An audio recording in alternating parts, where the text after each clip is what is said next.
Hey guys, Mono here and welcome to Kharkov or Kharkiv. I believe that's how you pronounce it in Ukrainian. This is the newest map that's been added to Helladus in update 13 and it's quickly become one of my favorite maps in the entire game. This is a map that combines these urban fighting areas as like the one you see right here with some more open points that make extremely intelligent and creative use of terrain to just have some absolutely excellent gameplay, some great combat areas with a lot of very interesting variations.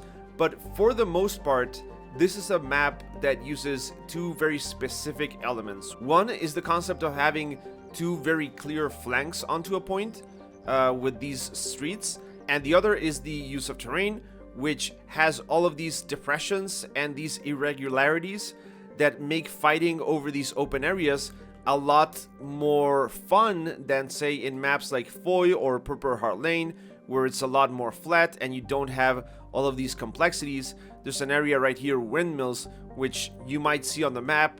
It looks very open, but once you get close, you see all of these cracks in the terrain, all of these differences in elevation and rocks and obstacles and cover that make fighting over this, if you know what you're doing, if you understand how to use these things to your advantage, it makes this an absolutely unbelievably good map. So we're gonna go over this map. I will be using this admin cam here. I will also be using a bit of strat sketch to give you guys a more detailed look at the map itself in terms of how it looks in the game.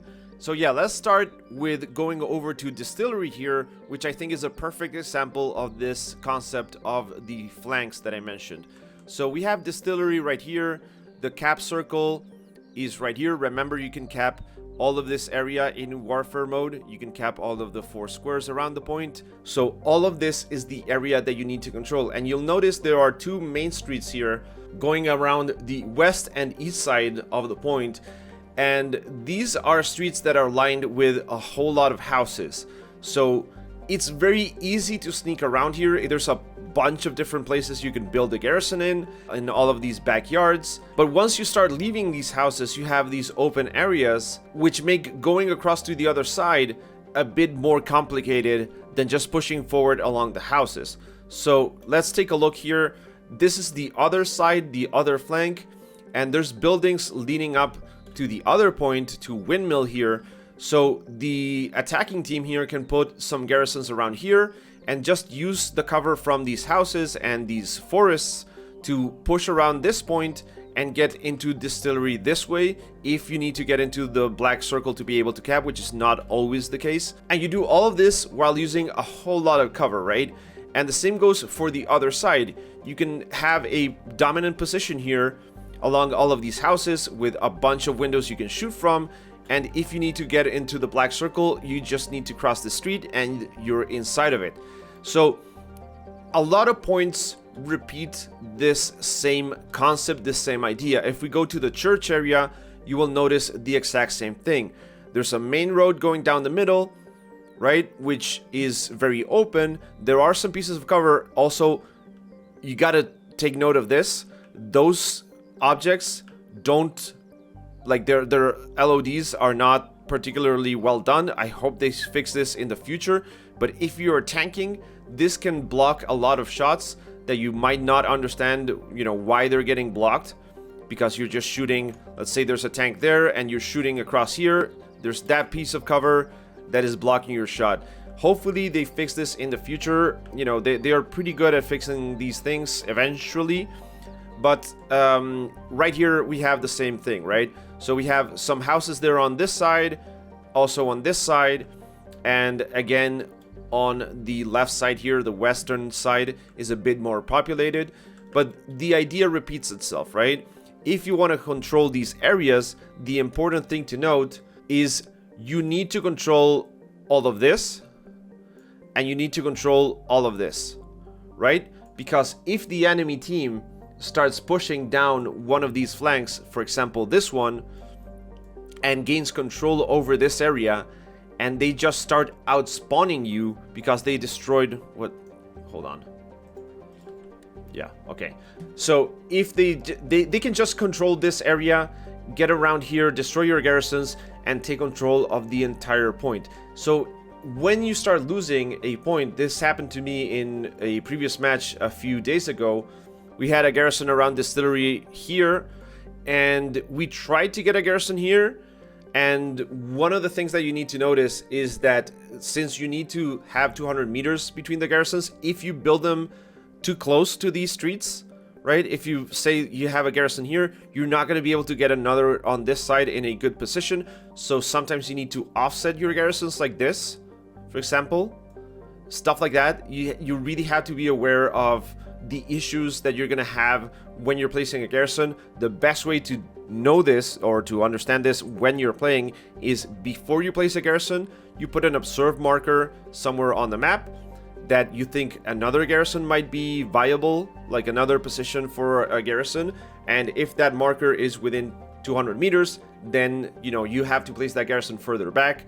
If it's past 200 meters, then you're good to go. So going back to the concept here is domination or control over these two flanks is extremely important. And again, this is a theme that repeats itself throughout the map. You can clearly see it here in Lumberyard, these two areas, right? And the cool thing about this map is I think it also provides very wide flanking opportunities. So for example, onto distillery, if you're not being able to push this way onto the enemy or push this way, which again seems open but very much isn't, and maybe get a garrison here, and you start pushing down these houses, if that's not working, you can just go across here and do these things, right? So let's take a look at that on the map and you'll know what I mean. So again, going to distillery, these areas, right, these are the houses I was talking about, the houses on the east and on the west side. You can still have, actually there's a little spot, yeah, there you go. All right, so you can take control over this area, get a garrison here, and then it's not such a big distance to go across these areas, right, to get onto the houses from here. And you'll notice there's a whole lot of cover, guys. You'll notice this area and you think like, oh, that's very open. It really isn't, because if you take a close look at the terrain, there's all of these undulations and these trees and stuff that prevent you from being seen or shot at from the other side. So for example, here, these little, areas, these elevated areas are providing cover if you're coming from here and running towards those houses. These things right here as well. Look at this right here. You can go across this, and there's not a whole lot of positions on the other side on those houses that are going to be able to shoot at you or even notice you. And again, this is something that gets repeated across the map. This rail area also provides a whole lot of cover because it's elevated. So once you get here and just run across, right, and get on this side, and then you're behind the point and you're able to push here, or you're able to push down the trenches and get on the other side. So there's a whole lot of things that you need to consider. I've seen people say like, oh, the map is too open or whatever. I think those people are just incredibly incorrect because they're not considering all of these things. We'll actually go to one of the more open areas, here, which is called Bitter Spring. And it's this point right here. So this is a fairly open position, as you'll see. And you can actually dominate this. This is actually a really good spot for some AT guns or for a tank to be at, because you have a wide open area. We actually built like 4 or 5 AT guns in one of the games that we played here. It was a whole lot of fun. You do have a lot of fog, so you're not really able to see much. You can't really see the targets far away. But if you get some AT guns here or tanks, you can, really get a good position over the point. However, that can be counteracted. You can see from here, for example, right? You can sneak up on the windmill and just shoot at it from here. You can build some AT guns here on this hill. And here we're seeing the exact same thing. Look at the terrain. Look at how, all of these dips and peaks along the terrain, all of these undulations, as I mentioned. you can actually sneak around here no problem, and you can actually build garrisons or OPs to sustain your push. This one here is incredible. You can really sneak around here just crouch running across this area, and once you get here, you throw some smokes, you get onto these houses, or you get onto that house, and the circle, the black circle in this area, I'm actually going to show that right now, is absolutely massive, right? So you don't have a problem where the black circle is very small and it's concentrated in one house or something, and it's all open area across it or around it, and you can't really push onto it. Lumberyard, for example, is like that. Lumberyard is fairly open as well, but you'll see again that there are multiple ways to push onto Lumberyard. I've seen a lot of teams fail because they try and do this onto Lumberyard, and this doesn't work. Again, because the map is providing you with opportunities to do this, or to do this, right? Or to do this, and sweep across the enemy. You need to do these things in order to be successful in these more open spots. You'll notice though that the east side of the map is more elevated than the west side. In other maps, you might look at this and say like, oh, if I put a tank here, then I'm gonna be able to completely obliterate the west part of the map, and that's not the case, as you can see, because there's so many buildings and trees and everything just obscuring your line of sight. One of the best points for a tank here is actually this spot right here, right, where you can see far along that road there or there. But again, you'll see you have a lot of blind spots here. A tank can sneak up around here and you won't be able to see him, or behind this bridge right here and you won't be able to see him. So there's a whole lot of opportunities that you need to be aware of, just from the sheer features that the terrain has and the overall layout of the map. So yeah, this is a really incredible map, I'd say. Actually, this right here is probably one of the more complicated points to cap, and it's called Marshtown, and you can see it right here. But again, there are a lot of different ways to tackle this. You can come from this area right here, right? You can come from Bitter Spring, maybe get around the flank, and you say like, oh Mono, this is too open.